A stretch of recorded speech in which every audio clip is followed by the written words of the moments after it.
Good morning, fellow mathematicians, welcome back to another video, and in today's video we are going to go overboard. We are going to absolutely kill it, because we are going to talk about the integral from 0 to 1 of the natural log of x plus 1 over x squared plus 1.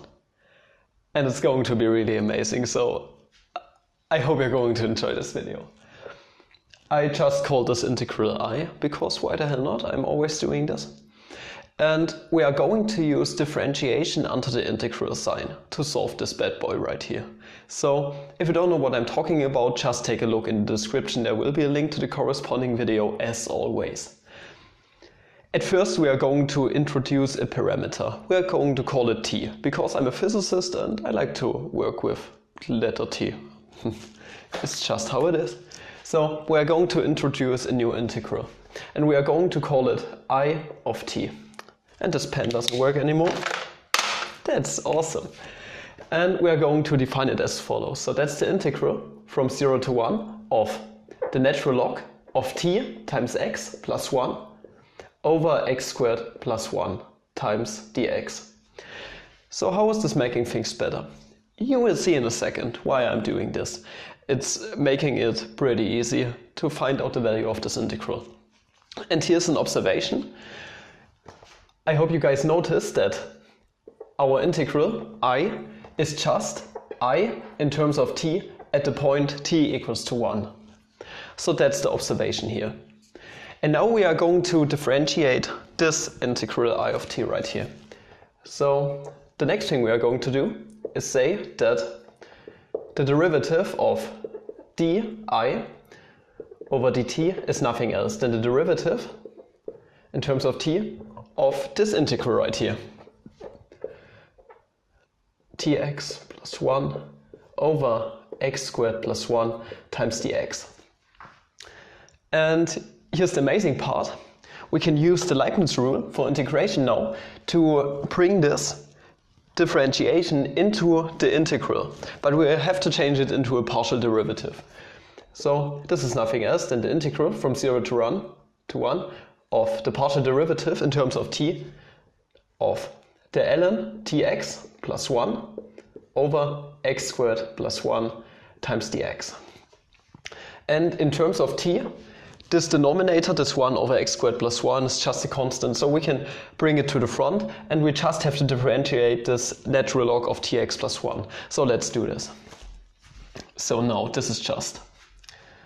So I'm going to call this I prime of t equals to the integral from 0 to 1 of 1 over x squared plus 1. And now the derivative of the natural log of t times x plus 1. So what's that? We have to take the inner derivative, that's just, in terms of t, that's just x. So we've got x. And then the outer derivative. So the derivative of the natural log of the argument inside is just 1 over the argument. So that's 1 over tx plus 1 times dx. And now we can integrate this guy right here, because that's just a rational function, so we can do, for example, partial fraction decomposition to decompose this a bit and make this into more fractions to integrate it easier. Let's move on with this. I haven't done a video on partial fraction decomposition in English yet, so just try following my thought process. Like I said before, we want to split this fraction up into more fractions, into the sum of fractions. And here's the point. We've got two factors in the denominator, so we have to end up with two new fractions. So let's call it blah over x squared plus 1 plus some other fraction blah over tx plus 1. So the degree in this denominator is 2, because it's x squared. So the degree of numerator has to be a degree of 1. So we are just calling it ax plus b. So a and b are just constants. And then the degree of the polynomial tx plus 1 is just 1, because it's x to the first power. So the degree in our numerator has to be 0. So we are just calling this c. And now we are going to multiply both sides by this great denominator, x squared plus 1 times tx plus 1. Just multiply it on both sides. So what do we end up with? So what we've got now is just x equals 2, because this would cancel out. So this is ax plus b times. Now you have to think about what would happen when you multiply everything by this great denominator. So this x squared plus 1 and this x squared plus 1 would just cancel out. So we end up with ax plus b times tx plus 1. Next thing, we are going to multiply this great denominator by this one right here. So this tx plus 1 and this tx plus 1 would cancel out. So we end up with c times x squared plus 1. I'm going to write it out what it is. So this is plus cx squared plus c. And now we can factor this out. So in the end, this is just ax to the second power times t, so t ax squared plus ax, and then plus t bx plus b plus the rest, so plus cx squared plus c. And here's a little observation. Two polynomials are equal when their degree and coefficients are equal. So the degree of the polynomial on the left side of the equation is 1. So the degree of the polynomial on the right side has to have a degree of 1 too. So all degrees higher than 1 or lower than 1 have to be 0. So all this stuff. So that means that, for example, b plus c have to equal to 0. That's the logical conclusion right here. So we end up with b plus c have to equal to 0. So to make this equality true. So that would mean that's equivalent to b is equal to minus c. Anything else we can conclude? Now we could, for example, plug this new information into this equation right here. So what can we conclude? That means that because of this conclusion, this c and this b cancels out. So that's what we concluded. So that means that x is now equal to tax squared plus ax plus t. And, well, yeah, let's leave it at b. tb times x plus, and we know that our b is just minus c, or c is equal to minus b. So that's just minus b x squared. Okay, next observation, this tax squared and this minus b x squared have to cancel out. So they have to become 0. That's our condition. So that means that tax squared minus b x squared have to equal to 0 too. So without any restrictions, we are going to assume that x isn't equal to 0, so we can cancel this out. We can divide everything by x squared. And now we know that t times a has to be equal to b. Or we can also say that a is equal to b over t. And now we can plug this new information in once again. So what this means is this cancels out and this cancels out, and what we end up with is just x equals to ax plus, and now we can plug this new information in. So tbx, if we plug b in, that would mean that this is just t squared times a times x. Okay, and now we can solve for our constant a right here.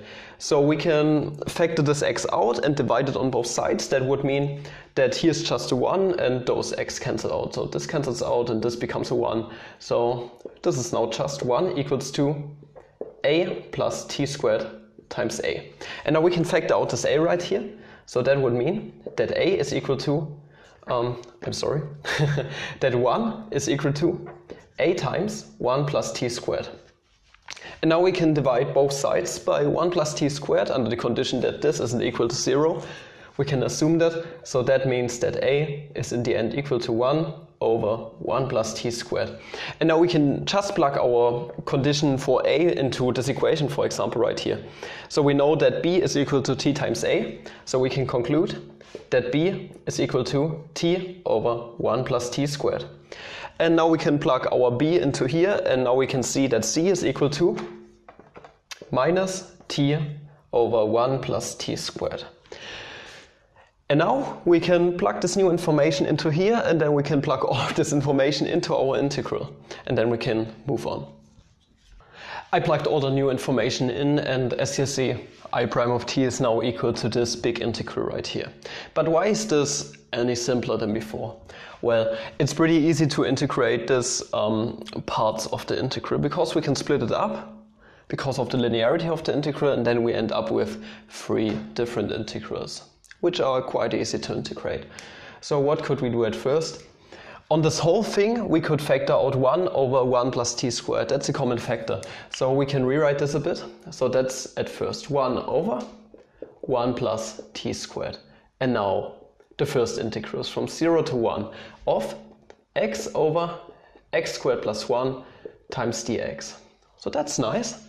And the next thing is just plus the integral from 0 to 1 of t over x squared plus 1 times dx. And the last one is just minus the integral from 0 to 1 of t over x times t plus 1 times dx.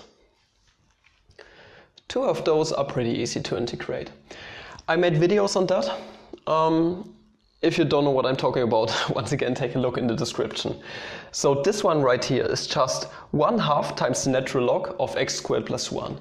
So let's write the several parts. So that's 1 over 1 plus t squared times. So the first one is just 1/2 times the natural log of x squared plus 1 from 0 to 1.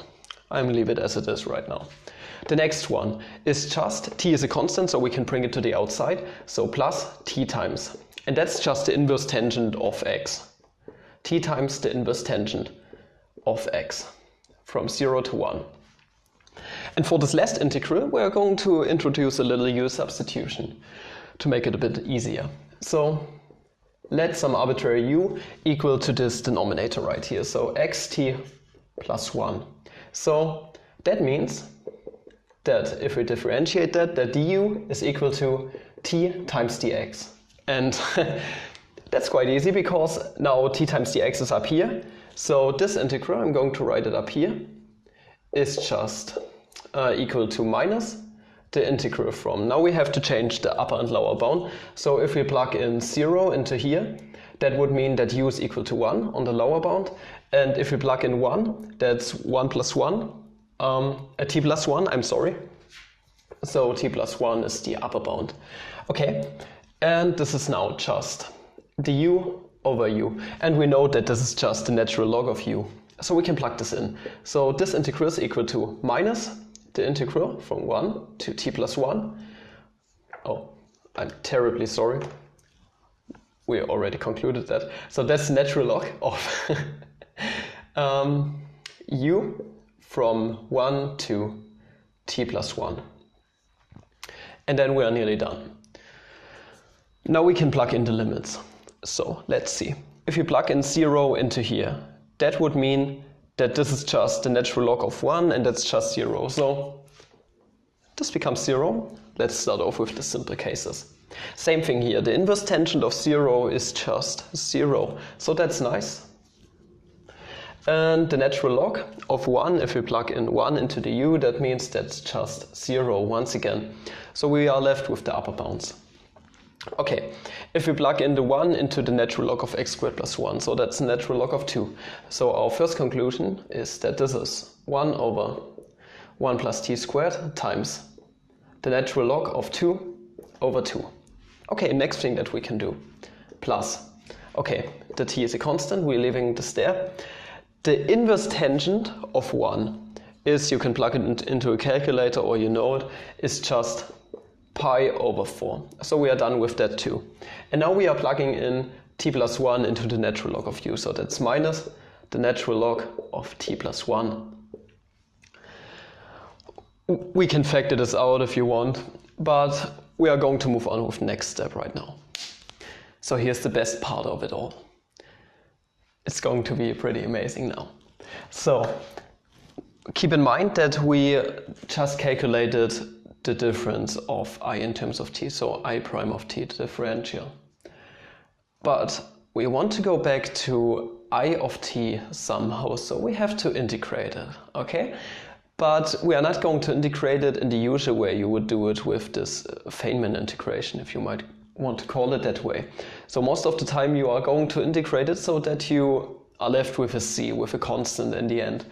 And you have to determine this constant somehow. But we are going to integrate it with an upper and lower limit. Okay, so we are going to integrate it from 0 to 1 now. That means that the integral from 0 to 1 of di over dt times dt is just. And now we are going to use the fundamental theorem of calculus for this one right here. we are going to assume that there's a primitive. A primitive does exist, and we know that it exists because we already differentiated this I of t. And if you use the fundamental theorem of calculus, you end up with I of 1 minus I of 0. And that's absolutely amazing because remember what we wanted to calculate originally. So we know that our integral that we want to solve I is nothing but I of t at the point 1, and that's this right here. So we are nearly done. We are nearly done with calculating this integral. So here's a little thing you can keep in mind. Here's also I of 0. So what would happen if we plug in 0 into our integral I of t? So remember what I of t was. I of t is just the integral from 0 to 1 of the natural log of tx plus 1 over x squared plus 1 times dx. So if you plug in a 0 into this t right here, that would mean that it's natural log of 0 plus 1, so this is natural log of 1, and this is just 0. So our numerator gets 0 and this whole thing gets 0. So that's great, that's a crucial observation right here. And now we are just going to integrate this whole thing from 0 to 1 and see what we get. So this is the integral from 0 to 1 of the natural log of 2 over 2, 1 over 1 plus t squared, and I'm going to split it up, times dt. Remember, we are integrating in terms of t now, and then plus the integral from 0 to 1 of pi over 4 times t over 1 plus t squared times dt. Okay, and now the last one right here, minus the integral from 0 to 1 of the natural log of t plus 1 over t squared plus 1 times dt. And it's getting exciting, it's getting really exciting right here, because this integral right here looks completely familiar. If you compare this integral and this integral right here, they look identical except for the notation of x. We are saying this is just in terms of t. But this t is just a dummy variable, so it doesn't matter if you write an x or a t or a dog or a tree, it doesn't really matter. So we can also conclude that this thing right here is just our I. And we know what our I is. Our I is just I in terms of t at the point 1. So this is just I of 1. And that's absolutely amazing, because we can now add this integral on both sides.